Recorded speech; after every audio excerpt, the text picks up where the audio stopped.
Los químicos tenían bien ordenados los elementos de que estaba formado el universo. Pero a pesar de todos sus descubrimientos y su organización de los elementos, no tenían aún la respuesta a la vieja pregunta de Tales. ¿Existe una sustancia básica que constituye todo el material del universo? William Prout propuso que era el átomo de hidrógeno. Si se le atribuye un peso atómico de 1, cabe suponer que todos los demás elementos están hechos con este bloque de construcción. Sin embargo, numerosos elementos poseían un peso atómico que no era un múltiplo entero del hidrógeno. Fue un físico británico, Joseph John Thomson, el que descubrió la primera partícula que formaba parte del átomo. Los experimentos con electricidad habían averiguado que una corriente eléctrica en el vacío producía una radiación brillante a la que llamaron rayos catódicos. Thomson mostró que estos rayos consistían en partículas muy pequeñas que llevaban una carga eléctrica negativa. La masa de la partícula era 800 veces más pequeña que el átomo de hidrógeno. Parecía la última unidad de electricidad, por lo que lo llamó electrón. Veamos un experimento en el que interviene también electricidad y magnetismo.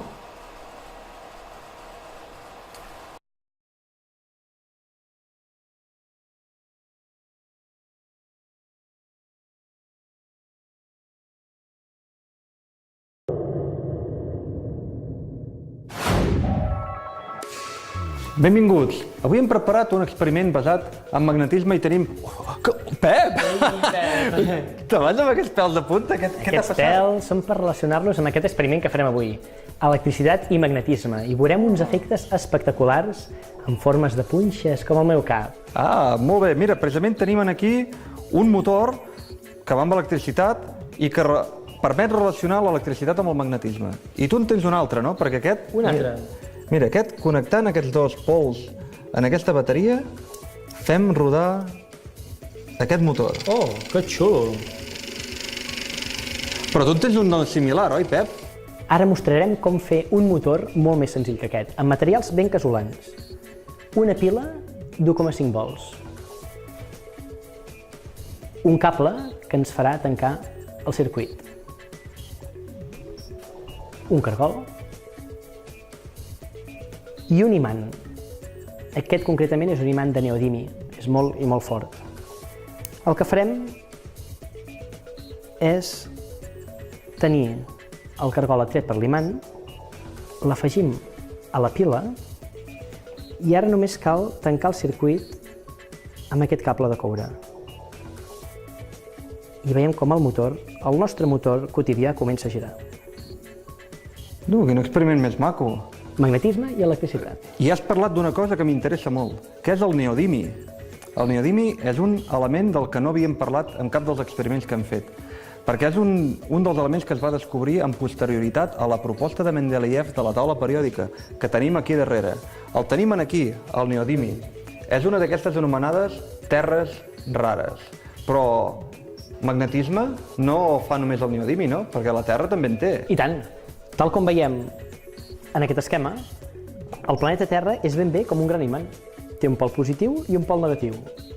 I gràcies a aquest gran imant, que és degut a un flux que té dins del nucli intern, un flux metàl·lic, doncs les brúixoles es poden orientar i indicar-nos on es posiciona el nord, el sud, l'est o l'oest. Això permet que et puguis orientar en la foscor, si és que no hi ha estels, o com els navegants que feien servir les brúixoles. I tant.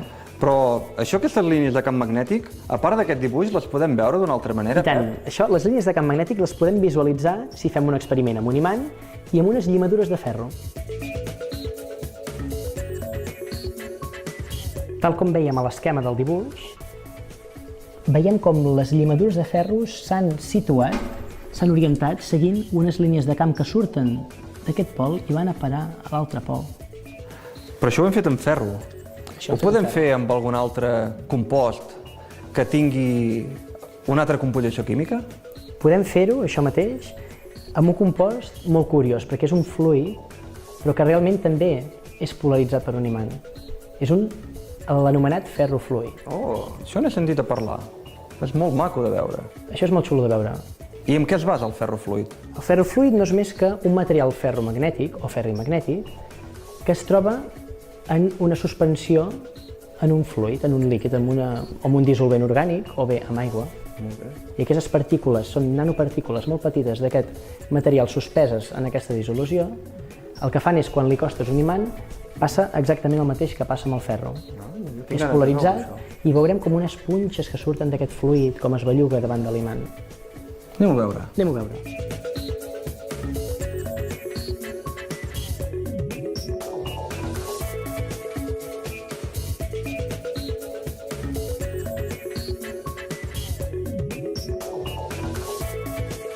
Bé, amics, esperem que us hagi agradat aquest experiment. A mi m'ha encantat i fins la propera. Fins la propera.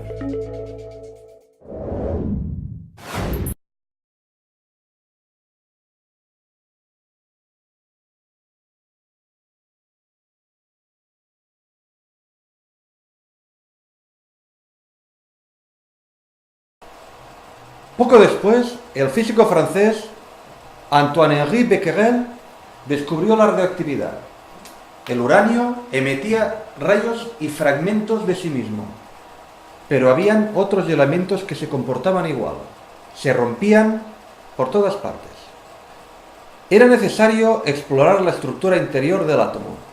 Con este objetivo, Ernest Rutherford empezó por bombardear átomos con partículas alfa emitidas por material radioactivo. La mayor parte de las partículas alfa pasaron a través de la fina hoja metálica, pero unas cuantas fueron reflejadas y otras hasta saltaban hacia atrás. Tal y como observó Rutherford, se trataba de algo tan notable como si se hubiesen disparado balas de verdad contra un aje de papel y algunas de ellas hubiesen rebotado. Decidió que las partículas alfa que habían rebotado deberían haber chocado con unos pesados y concentrados blancos en el interior de la delgada lámina de metal. Debía de tratarse de los núcleos de los átomos metálicos.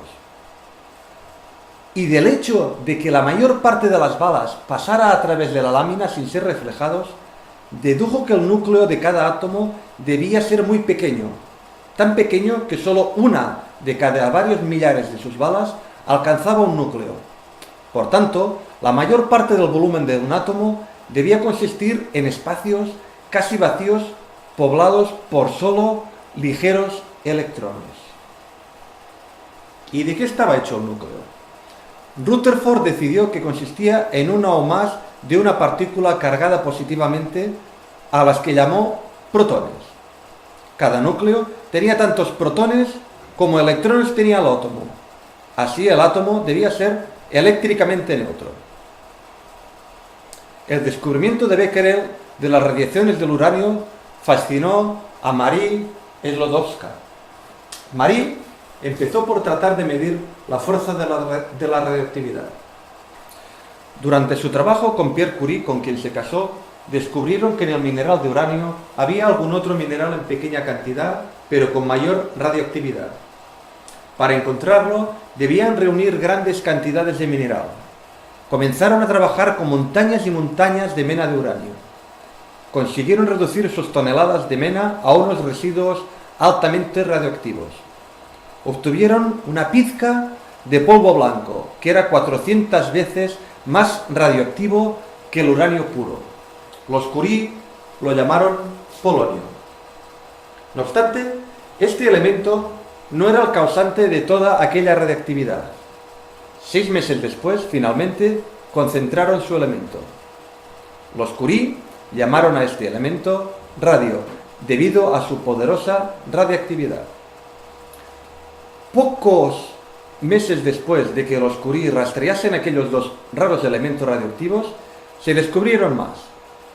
En la tabla siguiente vemos la lista de los elementos descubiertos en el cambio de siglo. La mayor parte de los elementos se adaptaban estupendamente bien a la tabla periódica, pero los elementos radioactivos introdujeron nuevos problemas en la tabla. Rutherford y su ayudante Frédéric Soddy se percataron casi al instante de que los elementos radioactivos debían estar continuamente cambiando, Cada vez que un átomo radioactivo emitía una partícula alfa o una partícula beta, se convertían en un átomo diferente. El rompecabezas de la tabla periódica se planteó cuando los químicos comenzaron a fijar su atención en los productos de la decadencia de los elementos radioactivos.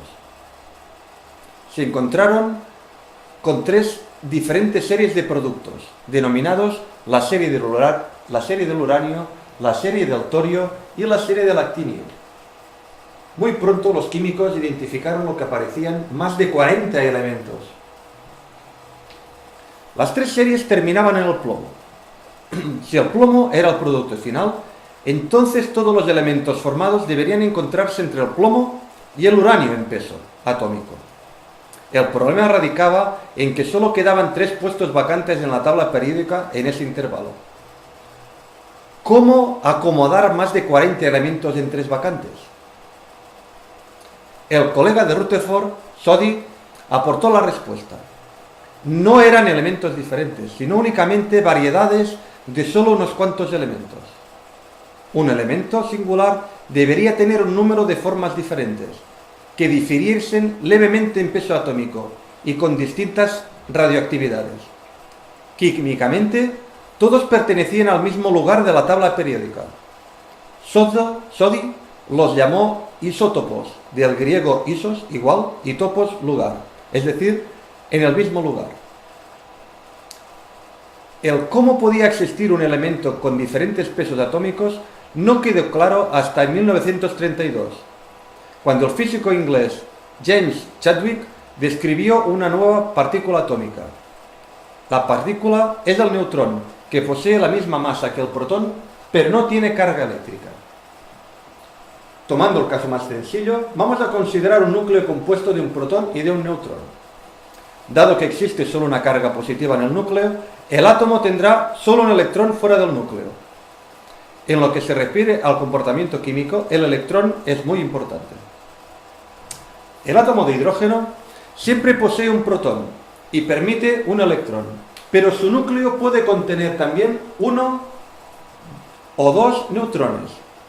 La variedad corriente de hidrógeno no contiene neutrón en su núcleo. El isótopo de hidrógeno, con un neutrón y un protón en su núcleo, tiene un peso atómico de 2. Dado que el peso del neutrón es casi igual al del protón, de forma parecida, el isótopo de hidrógeno, que contiene 2 neutrones y un protón, posee un peso atómico de 3. Lo mismo sucede con todos los demás elementos. Los pesos atómicos de sus isótopos varían de acuerdo con el número de neutrones que existen en su núcleo. La teoría del isótopo fue tenida en cuenta al instante. La teoría mostraba además por primera vez por qué los pesos atómicos de la mayor parte de los elementos no eran números enteros. La razón era simplemente que los elementos, tal y como se encuentran en la naturaleza, constituían mezclas de isótopos. Por ello, el hidrógeno pesa 1,0079.